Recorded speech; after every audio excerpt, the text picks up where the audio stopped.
like to introduce someone that is very special and loved by all of us in this room. Everybody, not if you or not, but we love us some Joseph.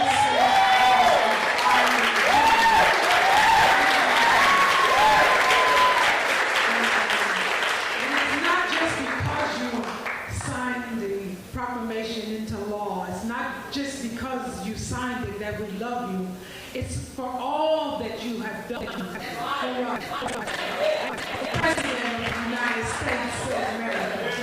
And so we're not just here because it's Juneteenth. We're here because we appreciate you.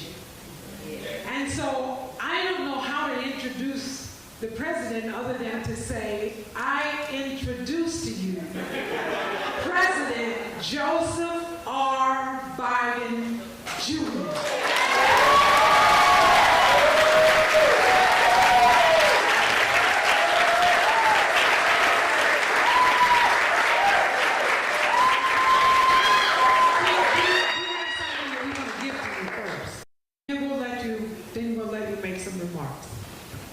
And so, President Biden, let me get here.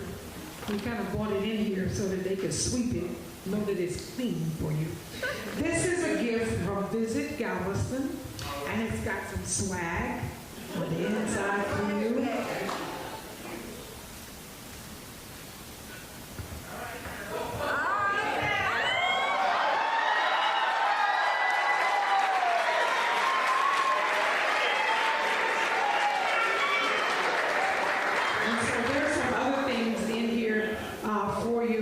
Some books and whatnot. But then we have some very special gifts that we would also like to present to you.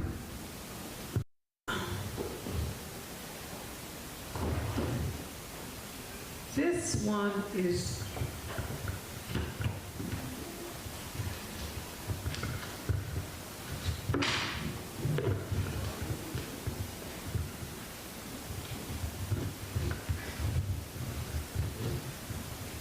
This reads, Galveston International Juneteenth Museum, President Joseph Biden Jr., Dr.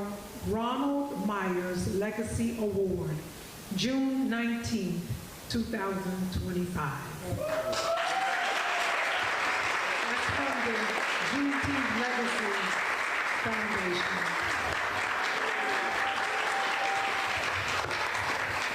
And then from Reed Chapel, we have the church there that so you'll never forget what it looks like. And it says, presented to the Honorable Joseph R. Biden Jr., President of the United States, in heartfelt appreciation for your presence at the 160th Juneteenth celebration service, Reading Chapel AME Church, Galveston, Texas, June 19, 2025. In gratitude for signing the Juneteenth National Independence Day Act into law on June 17, 2021, making June 19 a federal holiday.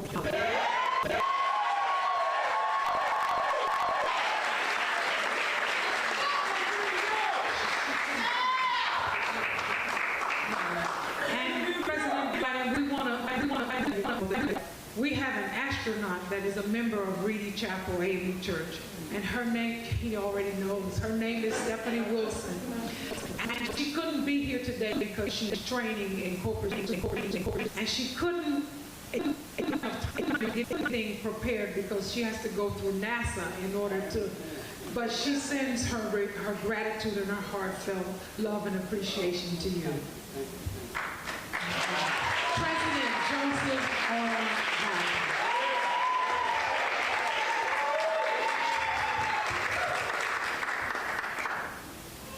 Well, my grandmother used to say, God love you too.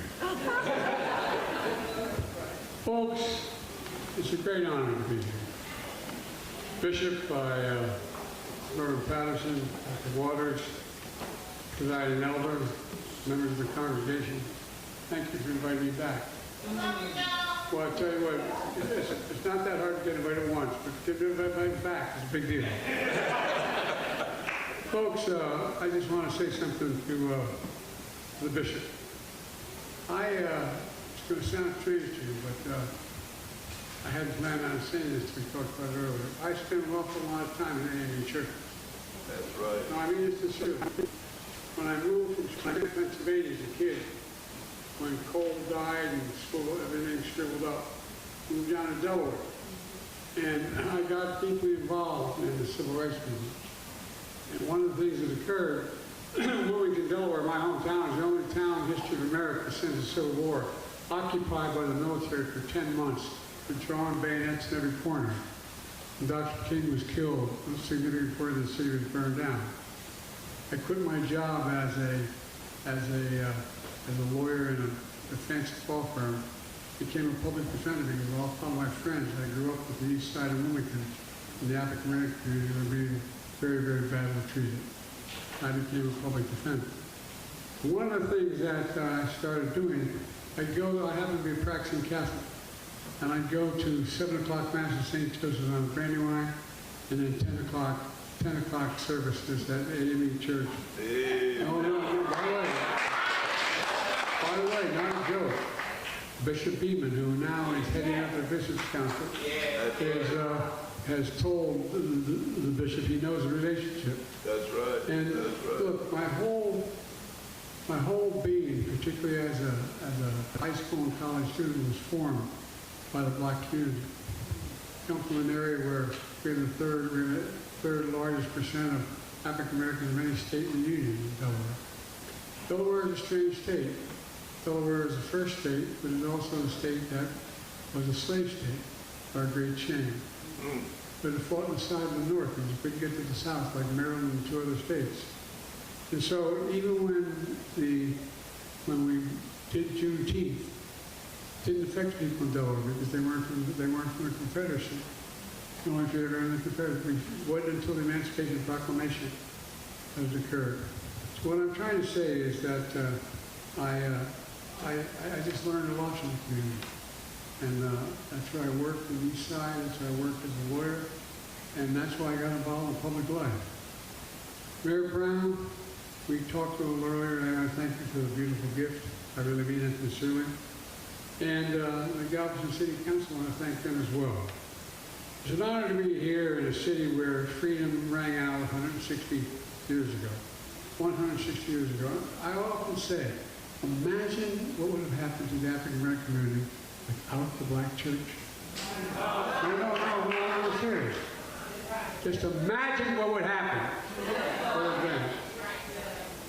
It has been heart, soul of the community. Folks, I want to acknowledge Congresswoman Erica Carter for her mom, who lost last year. Sheila Jackson Lee was a good friend I served with. I want to thank you as well. I know he can't be here. We hope the Floyd family may be here, but the term painting the purpose. And they have. And folks, look, Juneteenth is a day of liberation, a day of remembrance, and a day of celebration. The book of Psalms tells us, weeping may endure for the night, but joy cometh in the morning. And Juneteenth represents both the long and hard night of slavery and subjugation and the promise of joyful morning to come. This sacred day reminds me of another sacred day. That wonderful day 4 years ago in the East Room of the White House. And I had a great honor, for some objection from some, of making Juneteenth a federal holiday.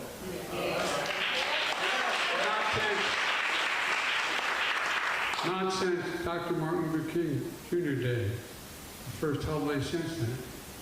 Miss Opal Lee was there, grandmother of Juneteenth, and Opal was determined that all Americans should know the profound weight and power of this day. And I was very proud to do that. I'm very proud to do that because, look, Black history is American history. I really think sometimes the community underestimates it. Now look, for nearly a decade, well, I won't do that. Well, look, let's not forget when Juneteenth was passed as law, okay? It was passed, the historic significance of Juneteenth was introduced legislation year after year by Sheila Jackson Lee. And let's not forget, when the bill finally passed, it passed with strong bipartisan support. Bipartisan support. Democrats and Republicans came together in numbers to memorialize this profound moment in American history. I'll tell you, you may be proud that we were united. Proud that despite all our differences, we could still come together on things that mattered most. And this matters as much as anything in American history. Because our federal holidays say a lot about who we are as Americans. That's right. What we celebrate says what we value. And now we have a national holiday dedicated to the emancipation of black enslaved people. I used to chair the African Affairs Subcommittee. I've been through all of Africa. I used to be there for a long, long time. Africa. I've been to the origins of where slavery started. And to listen to them talk about it now, how things have changed. We have to remember, our country is founded on the promise of freedom. Freedom for everybody. For everybody. So the events of Juneteenth are of monumental importance to the American story. And yes, for 156 years, all too often the story, what happened here, is not written in our textbooks. Not taught in our classrooms. Our children were not exposed to it. And still today, some say to me and to you that this doesn't deserve to be a federal holiday. They don't want to remember, but we all remember, the moral stain of slavery. I've often called it America's original sin. Oh, it was America's original sin, God forbid. Well, I took the view as president, we need to be honest about our history. Especially in the face of ongoing efforts to erase our history. Not just here, but this guy.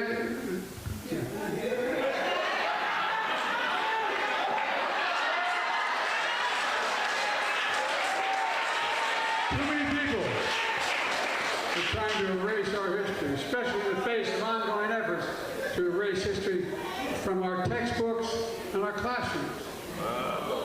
I played a role in changing names of all those military camps that have slave names. What are we doing now? Restating those names. Folks, darkness can hide much, but can erase nothing. And only with truth can come justice and healing. Only with truth. But folks, I don't come here today to only commemorate the past. I come here because we know the good Lord isn't done with us yet.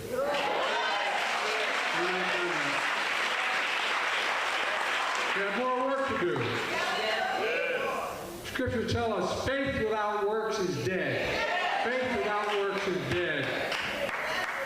So it's not enough to keep the faith. We have work to do. We need to keep pushing America forward. We need to make real the promise of liberty and equality and justice for all. We've led the world and now we're sagging. In America, the power belongs to the people. And the way we show that power is by voting.